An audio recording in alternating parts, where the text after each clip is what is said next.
This episode is for the writer whose story is juggling so many themes that you have no idea how to make it come together. You know who you are.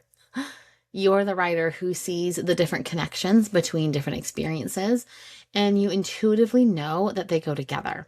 But practically, you are drowning in actually piecing it all together. So first off, you are far from the first writer to struggle with this.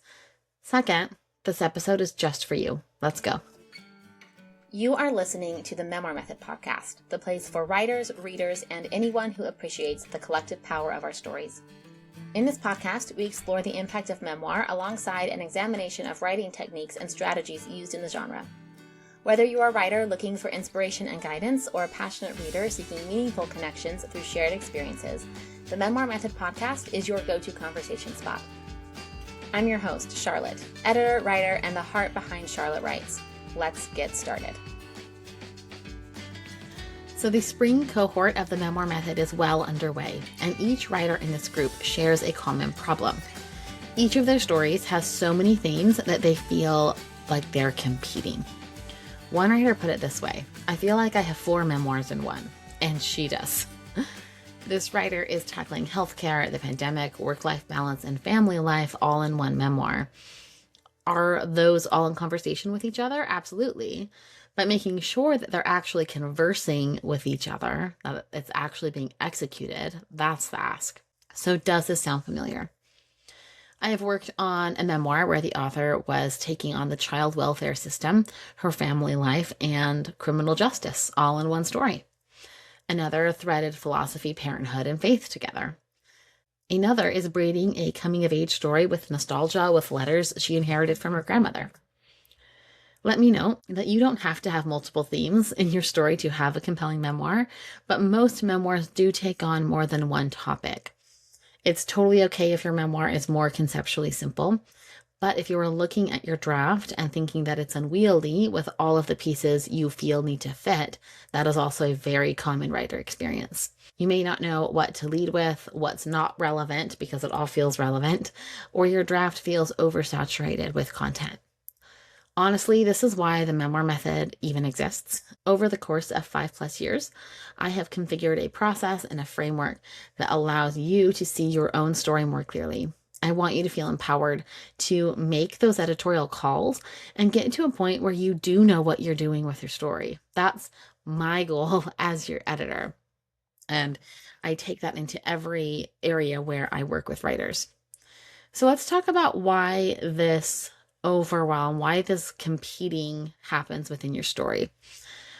Putting together the plot of a memoir is different from putting together the plot of a novel.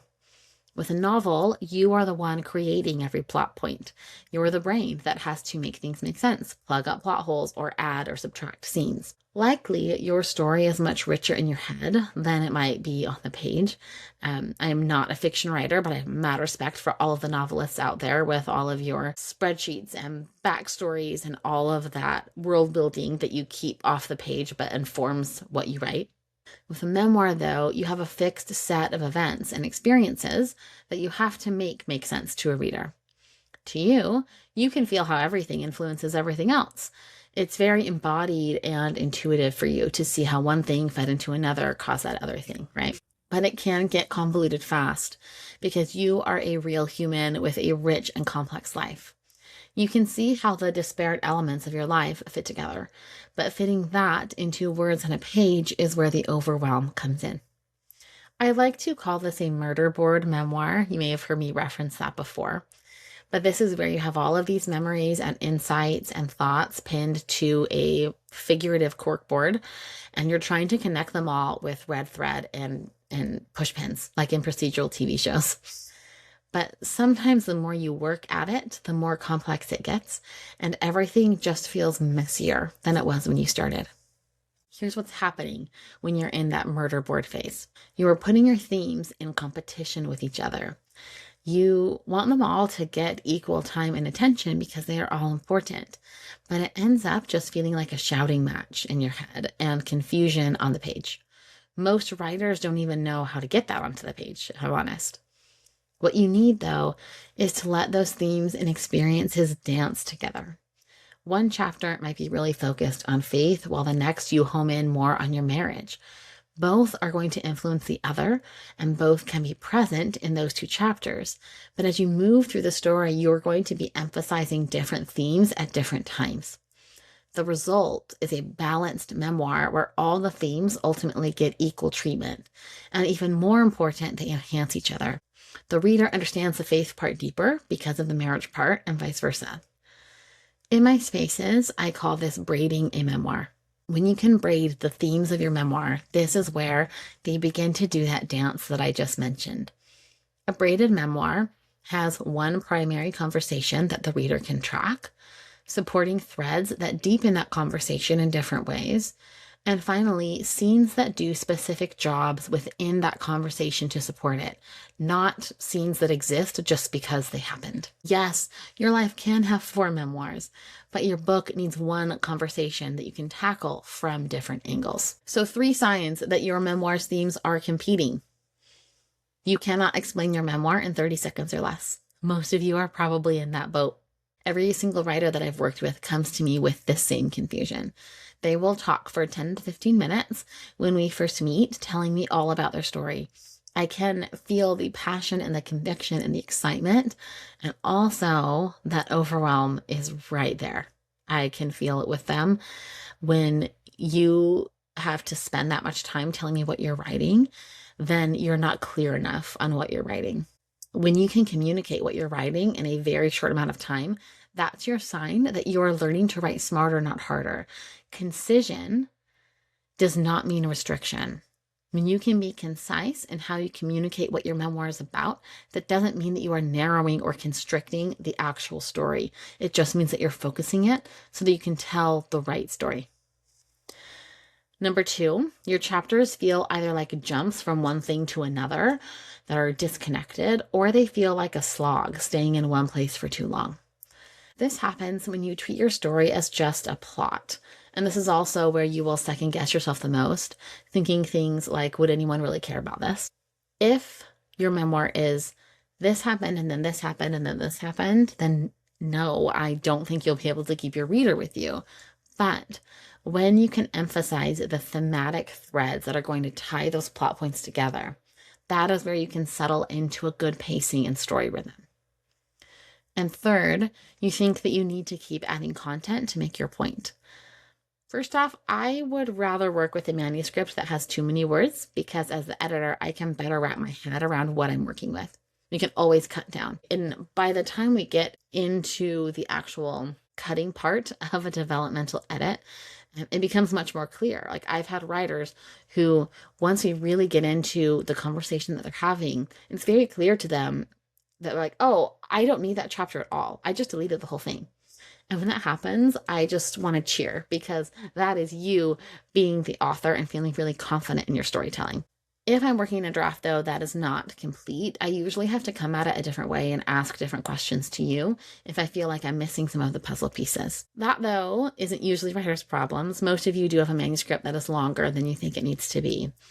If you keep adding content, thinking that you'll feel less overwhelmed, it's probably time to switch gears into that editing mode and figure out what you're actually saying. So now let's go into how to braid your memoir, how to pull these themes together. First off, you have to know your conversation. This is the first layer of work that I do with clients, and I outline the entire process for you in my magnetic memoir prompt pack, which is totally free. You can download that through the link in the show notes. When you know what primary conversation you want to have with your memoir, then you can go from there. That is always the first step. If you don't know what that is, then we need to pause whatever it is that you're doing and figure that out. Next, you need to layer in the other threads and themes from that conversation point. So, for example, if you're writing about gender identity, your primary conversation might be about the personal and social tension that you experience when your gender identity doesn't match your biological sex. Themes that you could thread into that could be your personal spirituality, your religion, and your marriage. So you could have different chapters that explore these themes in different ways, but can you see how all of them will be in service to that primary thread or conversation?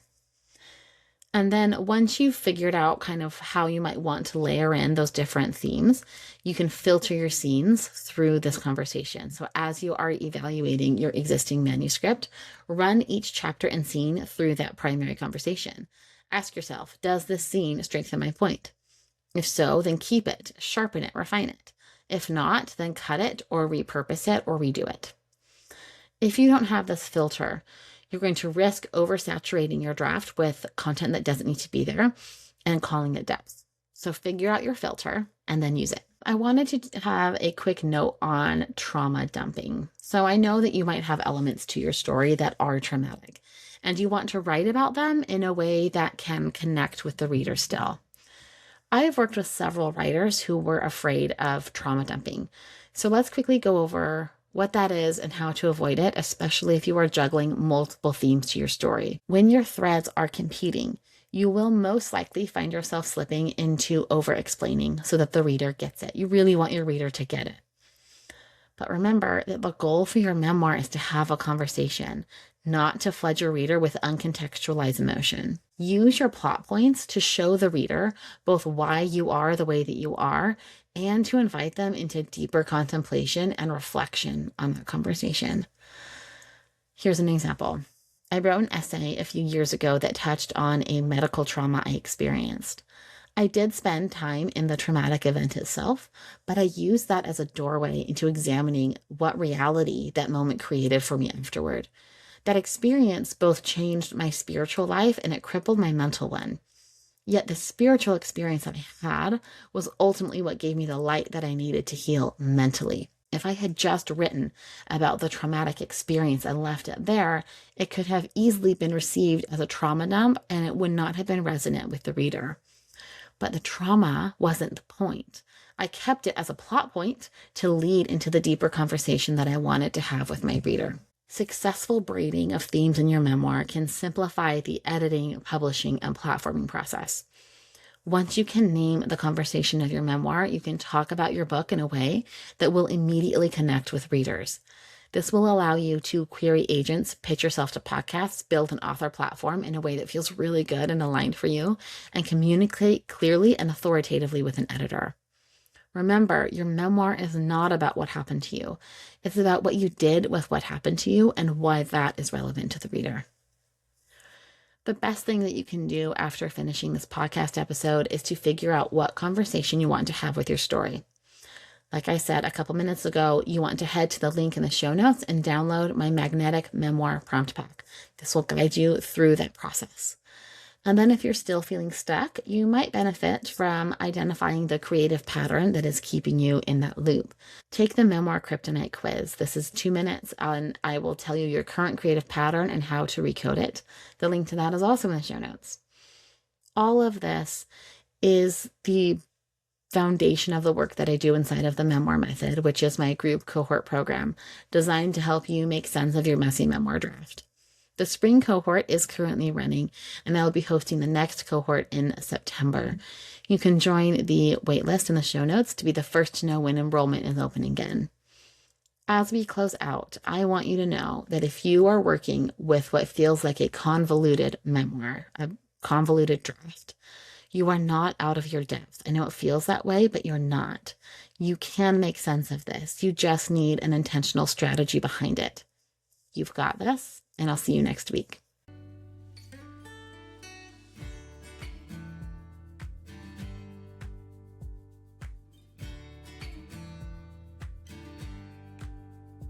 You've just listened to an episode of the Memoir Method podcast. The Memoir Method podcast is presented by Charlotte Writes.